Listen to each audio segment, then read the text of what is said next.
Welcome to day 54, Leviticus chapter 7 verse 22. The Lord spoke to Moses, "Tell the Israelites, you are not to eat any fat of an ox, a sheep, or a goat. The fat of an animal that dies naturally or is mauled by wild beasts may be used for any purpose, but you must not eat it. If anyone eats animal fat from a fire offering presented to the Lord, the person who eats it must be cut off from his people. Wherever you live, you must not eat the blood of any bird or animal. Whoever eats any blood, that person must be cut off from his people." The Lord spoke to Moses, "Tell the Israelites, the one who presents a fellowship sacrifice to the Lord must bring an offering to the Lord from his sacrifice. His own hands will bring the fire offerings to the Lord. He will bring the fat together with the breast. The breast is to be waved as a presentation offering before the Lord. The priest is to burn the fat on the altar, but the breast belongs to Aaron and his sons. You are to give the right thigh to the priest as a contribution from your fellowship sacrifices. The son of Aaron who presents the blood of the fellowship offering and the fat will have the right thigh as a portion. I have taken from the Israelites the breast of the presentation offering and the thigh of the contribution from their fellowship sacrifices, and have assigned them to Aaron the priest and his sons as a permanent portion from the Israelites. This is the portion from the fire offerings to the Lord for Aaron and his sons since the day they were presented to serve the Lord as priests. The Lord commanded this to be given to them by the Israelites on the day he anointed them. It is a permanent portion throughout their generations. This is the law for the burnt offering, the grain offering, the sin offering, the restitution offering, the ordination offering, and the fellowship sacrifice, which the Lord commanded Moses on Mount Sinai on the day he commanded the Israelites to present their offerings to the Lord in the wilderness of Sinai. Chapter 8. The Lord spoke to Moses, "Take Aaron, his sons with him, the garments, the anointing oil, the bull of the sin offering, the 2 rams, and the basket of unleavened bread, and assemble the whole community at the entrance to the tent of meeting." So Moses did as the Lord commanded him, and the community assembled at the entrance to the tent of meeting. Moses said to them, "This is what the Lord has commanded to be done." Then Moses presented Aaron and his sons, and washed them with water. He put the tunic on Aaron, wrapped the sash around him, clothed him with the robe, and put the ephod on him. He put the woven band of the ephod around him and fastened it to him. Then he put the breastpiece on him and placed the Urim and Thummim into the breastpiece. He also put the turban on his head and placed the plate of gold, the holy diadem, on the front of the turban, as the Lord had commanded Moses. Then Moses took the anointing oil and anointed the tabernacle and everything in it to consecrate them. He sprinkled some of the oil on the altar 7 times, anointing the altar with all its utensils and the basin with its stand, to consecrate them.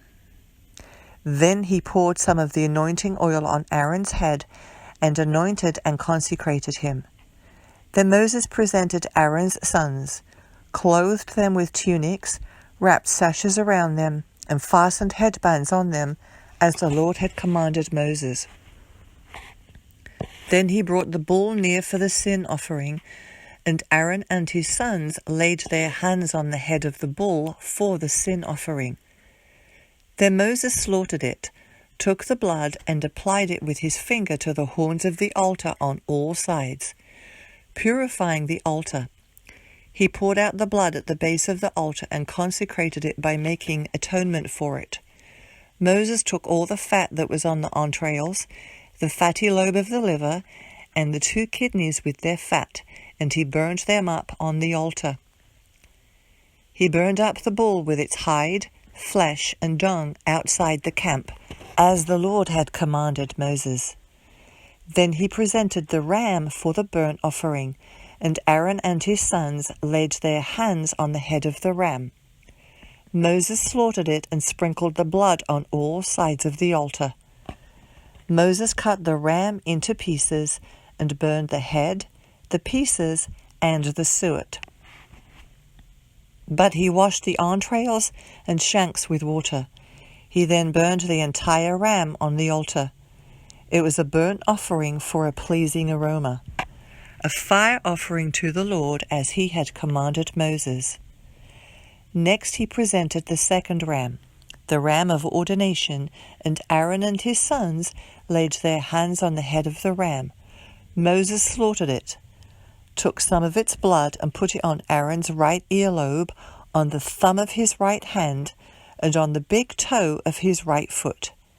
Moses also presented Aaron's sons and put some of the blood on their right earlobes, on the thumbs of their right hands, and on the big toes of their right feet.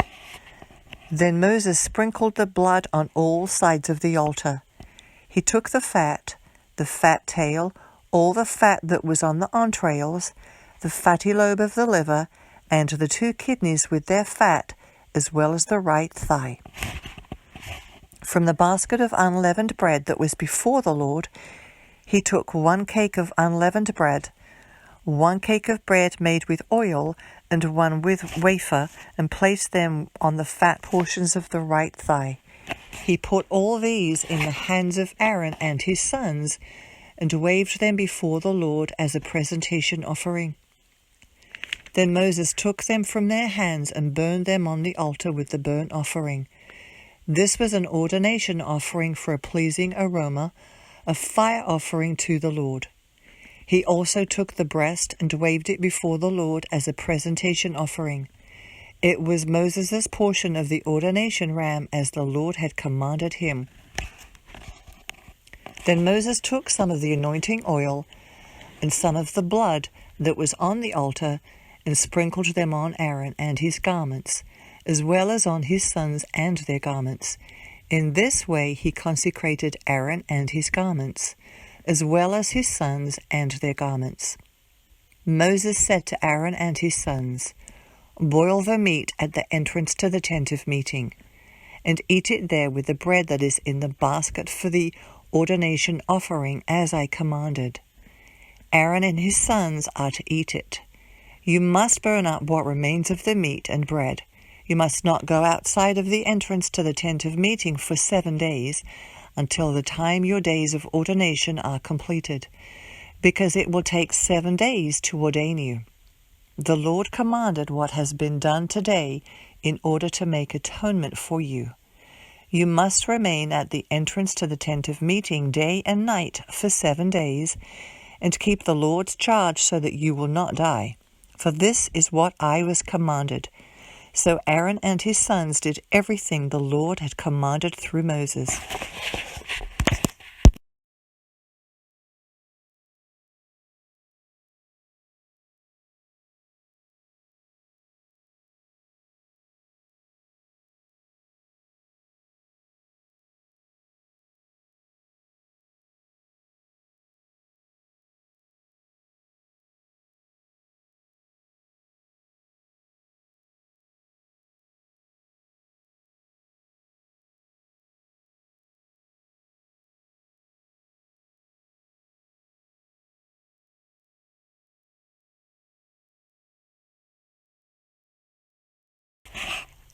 Day 54, Psalm 25, verse 16.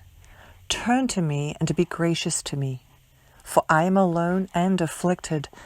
The distresses of my heart increase. Bring me out of my sufferings. Consider my affliction and trouble, and take away all my sins. Consider my enemies, they are numerous, and they hate me violently.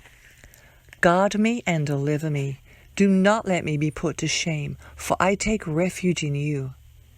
May integrity and uprightness keep me, for I wait for you. God, redeem Israel from all its distresses. Proverbs chapter 6, verses 9 through 11. How long will you stay in bed, you slacker? When will you get up from your sleep? A little sleep, a little slumber, a little folding of the arms to rest, and your poverty will come like a robber, your need like a bandit. Mark chapter 2, verse 23. On the Sabbath, he was going through the grain fields, and his disciples began to make their way, picking some heads of grain.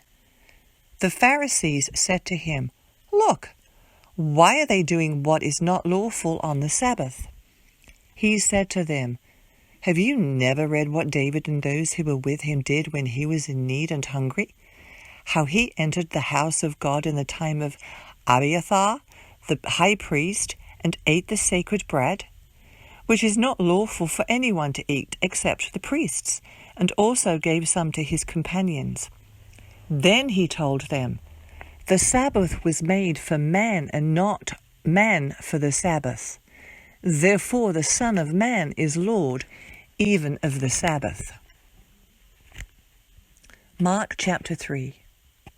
Now he entered the synagogue again, and a man was there who had a paralyzed hand. In order to accuse him, they were watching him closely to see whether he would heal him on the Sabbath. He told the man with the paralyzed hand, "Stand before us." Then he said to them, "Is it lawful on the Sabbath to do good or to do evil, to save life or to kill?" But they were silent.